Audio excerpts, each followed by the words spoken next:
Hey guys, good morning, welcome back to my channel. আশা করি তোমরা সকলে ভালো আছো আর আমিও খুব ভালো আছি। তো চলো আবারও একটা ইন্টারেস্টিং নিউ মিনি ব্লগ নিয়ে চলে আসলাম। আর আজকে দেখো ভিডিওর শুরুতেই আমার সাথে কে রয়েছে, চিকু সোনা রয়েছে। তোমরা সবাই চেনো হয়তো, আমার দাদার ছেলে। ঘুম থেকে উঠে গিয়েছি, উঠে দেখি ও বাইরে দাঁড়িয়ে আছে, তাই বলি চ ঘরে চ। তারপর আমি ভিডিও করছিলাম, ওদিকে আমার সামনে এসে বসে আছে আর ও তোমাদেরকে বলছে দেখো আমি ওকে শিখিয়ে দিচ্ছিলাম যে হাই বলো। তো কত মিষ্টি ভাবে হাই বলেছি, কিন্তু আমি অফের ভয়েস দিচ্ছি বলে সে কারণে তোমরা শুনতে পাওনি। নেক্সট টাইম যখন লং ব্লগ করবো তখন তোমাদেরকে দেখাবো আর ওটাও তোমাদেরকে শোনাবো। তো চলো ভিডিওটা যারা যারা দেখছো প্রথম তারা প্লিজ চ্যানেলটাকে সাবস্ক্রাইব করে নিও, যারা ফেসবুক থেকে দেখছো প্লিজ পেজটাকে ফলো করে দিও, কারণ তোমাদের একটা লাইক কমেন্ট আমার ভিডিওর প্রতি আগ্রহ আরও বাড়িয়ে দেবে। তোমাদের লাইক কমেন্ট দেখে মনে হবে যে না আমি ভিডিও করি। তো তারপর দেখো এখানে চিকু সকালবেলা না খেয়েছিল, তো বৌদি নিয়ে চলে গিয়েছিল আর আজকে উঠেছি অনেকটা সকালে। তো তারপরে চিকুকে নিয়ে চলে গিয়েছে, আমি মুখ হাত পা ধুয়ে এসে ব্রাশ করে আমি বাজারে যাবো বলে যেটা দিয়ে দিচ্ছিলাম। আর আজকে সকালবেলা প্রচন্ড পরিমাণে খিদে পেয়ে গেছে আমার। তো চলো বাইরে গিয়ে তোমাদের সাথে আবার কথা হবে। তো তারপর দরজা দিয়ে চলে আসলাম আর এখানে দেখো আজ কালকে কত জোরে বৃষ্টি হয়েছে, তোমরা দেখেছো ঝড় বৃষ্টি কত কিছু, কিন্তু আমাদের রাস্তাঘাট দেখে মনেই হচ্ছে না যে বৃষ্টি হয়েছে,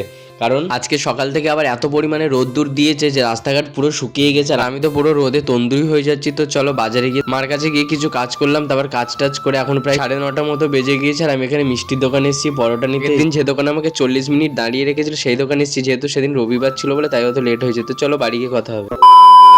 সো আমি বাড়িতে চলে এসেছি আর এই যে পরোটাটা নিয়ে এসেছি আর আগের দিনের থেকে আজকে খুব সুন্দর করেছে। এখানে দেখো ঘুগনি করেছে খুব সুন্দর আর পরোটাটা ভেজেছিল খুব সুন্দর। আমার তো ভীষণ ভালো লেগেছে, কার কার দেখে জিভে জল চলে এসেছে সেটা কিন্তু কমেন্ট করে জানিও। আর আমি ওই দোকানের পরোটা ছাড়া অন্য দোকানের পরোটা খাই। চলো খাবার খেতে খেতে এমনি অনেকটা বেলা হয়ে গিয়েছে আর স্নান করতে তাড়াতাড়ি আজকে যাওয়া হয়নি, কারণ আমি সকাল সকাল স্নান করি। তো চলো আমি স্নান করে চলে এসেছি আর আজকে স্নান করতে একটু দেরি হয়ে গিয়েছে। চলো সেটা কোনো ব্যাপার না, আমি একটু দোকানে যাবো। দোকান থেকে দেখো সেই মোটা ঝুড়ি ভাজা নিয়ে চলে এসেছি। এই ঝুড়ি ভাজা কার কার খেতে ভালো লাগে সেটা আমার কমেন্ট করে জানিও। আর আমার তো ভীষণ ভালো লাগে আর আমার দিদিরও খুব ভালো লাগে। আমার দিদি কমেন্ট করে বলছিল ওর নাকি আবার দুধ চা দিয়ে বেশি ভালো লাগে, তো আমি আর দুধ চা দিয়ে খাইনি, শুধু ভাই ভালো লাগে। তো তারপর দেখো এখানে বিশাল দক্ষিণেশ্বর পুজো দিতে গিয়েছিল আর আমার জন্য প্রসাদ এনেছিল, সেই প্রসাদটা খেয়ে নিলাম। আর আমার তো প্যারা খেতে খুব ভালো লাগে, দক্ষিণেশ্বরের যে প্রসাদটা, তার আরও অন্যান্য মন্দিরে প্যারা প্রসাদ দেয়, তো আমার প্যারা খেতে ভীষণ ভালো লাগে। আর দক্ষিণেশ্বরে যখনই পুজো দিতে যাই প্যারাটা একটু বেশি করে কেনা হয়। ওদের সাথে কথা বলতে বলতে আমাদের যে দুপুরবেলা বা ঠাকুরের ভোগ দেওয়া হয়েছিল সেই ভোগটা নিয়ে চলে এসেছি। আর এখানে রসমালাই এনেছিল আর আমি মিষ্টি এমনি পছন্দ করি না, কিন্তু রসমালাই খেতে বেশ ভালোই লাগে আর রসগোল্লা যদি গরম হয় তাহলে একটু খাই। তো রসমালাই দোকানে খেয়ে নিলাম। তারপরে দুপুরবেলা পুজো করতে চলে আসে। এখানে মা ভেন্ডি দিয়ে একটা তরকারি করেছিল আর পনিরের ঝাল করেছিল, যেহেতু আজকে মঙ্গলবার সেই কারণে আমাদের নিরামিষ। তো তারপরে আমি ভিডিওটা অন করিনি, একদম সন্ধ্যাবেলা অন করেছিলাম।